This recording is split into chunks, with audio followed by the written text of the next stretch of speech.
मनिंद्र सांगत को सब्सक्राइब करना और शेयर करना ना भूलें। शुक्रिया। बंधुओं, पिछले वीडियो में हमने श्रवण किया कि किस प्रकार माता देवकी के गर्भ में जब भगवान पधारे तो सभी देवताओं ने आकर उनकी स्तुति की।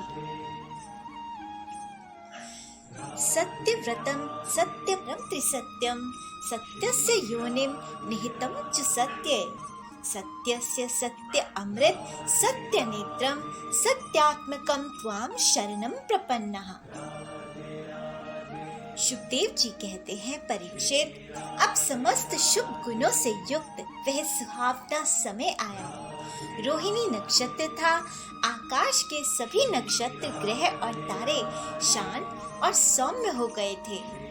दिशाएं स्वच्छ प्रसन्न थीं। निर्मल आकाश में तारे जगमगा रहे थे। पृथ्वी के बड़े बड़े नगर, छोटे छोटे गांव, अहीरों की बस्तियां और हीरे आदि की खानें मंगलमय हो रही थीं। नदियों का जल निर्मल हो गया। रात्रि के समय भी सरोवरों में कमल खिल रहे थे। वन में वृक्षों की पंक्तियां रंग बिरंगे पुष्पों के गुच्छों से लद गई थीं। कहीं पक्षी चहक रहे थे तो कहीं भौरे गुनगुना रहे थे। उसी समय पवित्र और शीतल मंद सुगंध वायु अपने स्पर्श से लोगों को सुखदान करती हुई बह रही थी। ब्राह्मणों के अग्निहोत्र की कभी ना बुझने वाली अग्नियां जो कंस के अत्याचार से बुझ गई थी, वे इस समय अपने आप जल उठी। संत पुरुष पहले से ही चाहते थे कि असुरों की बढ़ती ना होने पाए।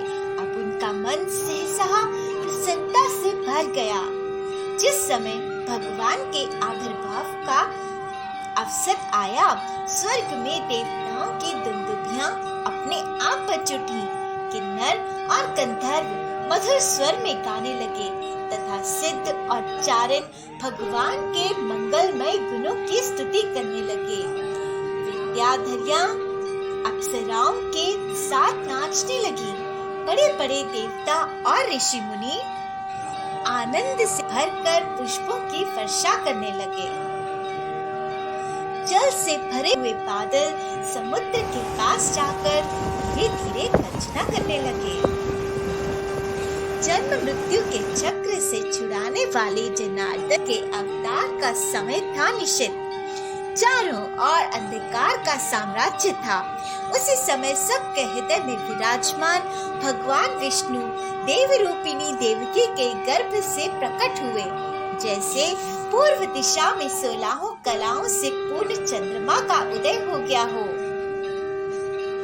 तद्भुतम बालकम पुजेक्षणम चतुर्भुजम शंख गदायुधायुधम श्रीवत्सलक्षम गलशोभि कौस्तुभम पीतांबरम सान्द्र पयोध सौभगम। वसुदेव जी ने देखा, उनके सामने एक अद्भुत बालक है। उसके नेत्र कमल के समान कोमल और विशाल हैं। चार सुंदर हाथों में शंख, चक्र और कमल लिए हैं। वक्षः स्थल पर श्रीवत्स का चिन्ह, अत्यंत सुंदर स्वर्णमयी रेखा है। गले में कौस्तुभ मणि झिलमिला रही है। वर्षाकालीन मेघ के समान परम सुंदर श्यामल शरीर पर मनोहर पीतांबर फहरा रहा है। बहुमूल्य वैदुर्य मणि के किरीट और कुंडल की कांति से सुंदर सुंदर घुंघराले बाल सूर्य की किरणों के समान चमक रहे हैं। कमर में चमचमाती कर्दनी की लड़ियां लटक रही हैं। बाहों में बाजूबंद और कलाइयों में कंकण शोभायमान हो रहे हैं। इन सब आभूषणों से सुशोभित बालक के अंग अंग से अनोखी छटा छिटक रही है। जब वसुदेव जी ने देखा कि मेरे पुत्र के रूप में तो स्वयं ही आए हैं, तब पहले तो उन्हें असीम आश्चर्य हुआ।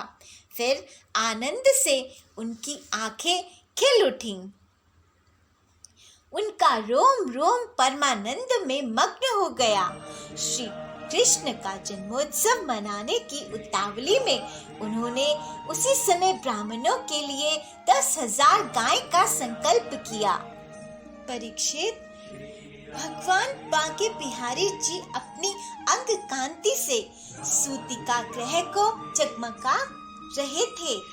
जब वासुदेव जी को ये निश्चय हो गया कि ये तो परम पुरुष परमात्मा ही हैं, तब भगवान का प्रभाव जान लेने से उनका सारा भय जाता रहा।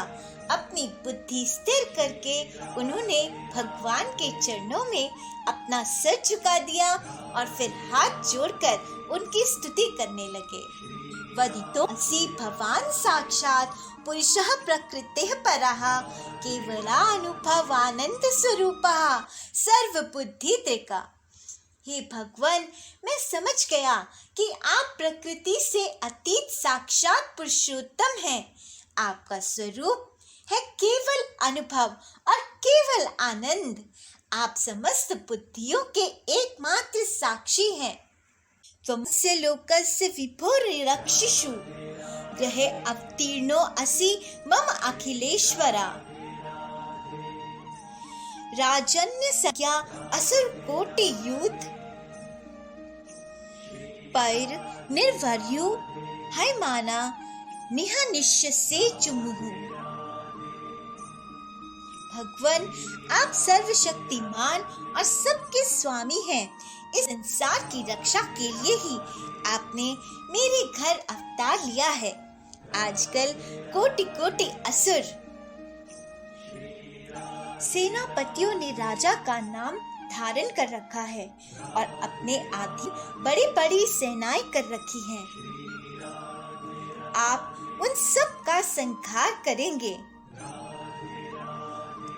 देवताओं के भी आराध्य देव, हे भगवान, यह कंस बड़ा दुष्ट है। इसे जब मालूम हुआ कि आपका अवतार हमारे घर होने वाला है, तब उसने आपके भय से आपके सभी बड़े भाइयों को मार डाला।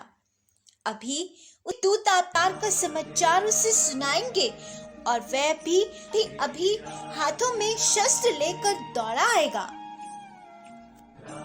वसुदेव जी अभी भगवान से ये कह ही रहे थे कि इधर देवकी ने देखा कि मेरे पुत्र में तो पुरुषोत्तम भगवान के सभी लक्षण मौजूद हैं।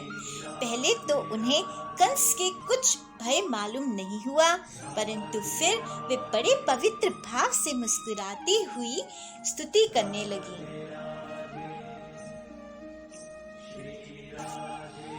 देवकी ने कहा, हे भगवान, आप हैं भक्त भयहारी और हम लोग इस दुष्ट कंस से बहुत ही भयभीत हैं। अतः आप हमारी रक्षा कीजिए। आपका यह चतुर्भुज दिव्य स्वरूप ध्यान की वस्तु है। इसे केवल मांस मज्जामय शरीर पर ही दृष्टि रखने वाले देह अभिमानी पुरुषों के सामने प्रकट मत कीजिए। हे भगवान, हे मधुसूदन, इस पापी कंस को यह बात मालूम ना हो जाए कि आपका जन्म मेरे गर्भ से हुआ है। मेरा धैर्य टूट रहा है। आपके लिए मैं कंस से बहुत डर रही हूँ। हे विश्वात्मा, आपका यह रूप अलौकिक है। आप शंख, चक्र, गदा और कमल की शोभा से युक्त अपना यह चतुर्भुज रूप छिपा लीजिए। प्रलय के समय आप इस संपूर्ण विश्व को अपने शरीर में वैसे ही स्वाभाविक रूप से धारण करते हैं जैसे कोई मनुष्य अपने शरीर में रहने वाले चित्र रूप आकाश को। वही परम पुरुष परमात्मा आप मेरे गर्भवासी हुए। यह आपकी अद्भुत मनुष्य लीला नहीं तो क्या है? देवकी और वसुदेव की बात सुनकर भगवान प्रसन्न हुए और मुस्कुरा कर कहने लगे, त्वमेव पूर्व सर्गे अभूः प्रश्नीः स्वयंभुवे सति तदायां सुत्पान्नाम प्रजापतिर्कल्मषः। देवी, स्वयंभुव मनवंतर में जब तुम्हारा पहला जन्म हुआ था, उस समय तुम्हारा नाम था प्रश्नि और ये वसुदेव सुतपा नाम के प्रजापति थे। तुम दोनों के हृदय बड़े ही शुद्ध थे। जब ब्रह्मा जी ने तुम दोनों को संतान उत्पन्न करने की आज्ञा दी, तब तुम लोगों ने इंद्रियों का दमन करके उत्कृष्ट तपस्या की।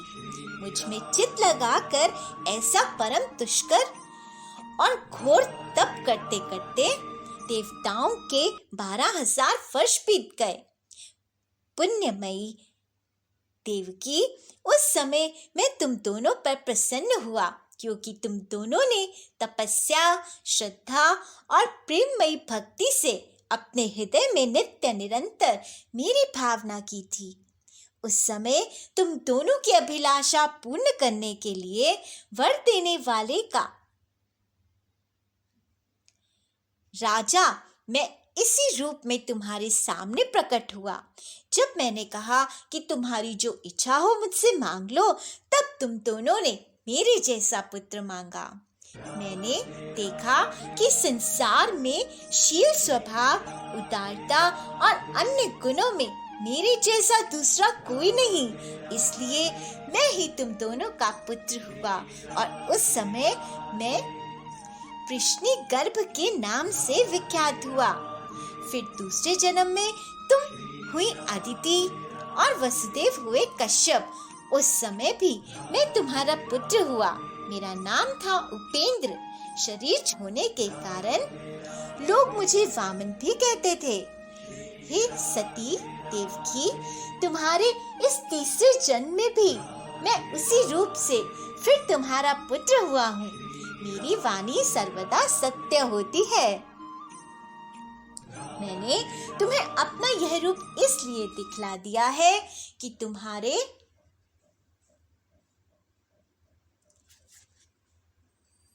मेरे पूर्व अवतारों का स्मरण हो जाए।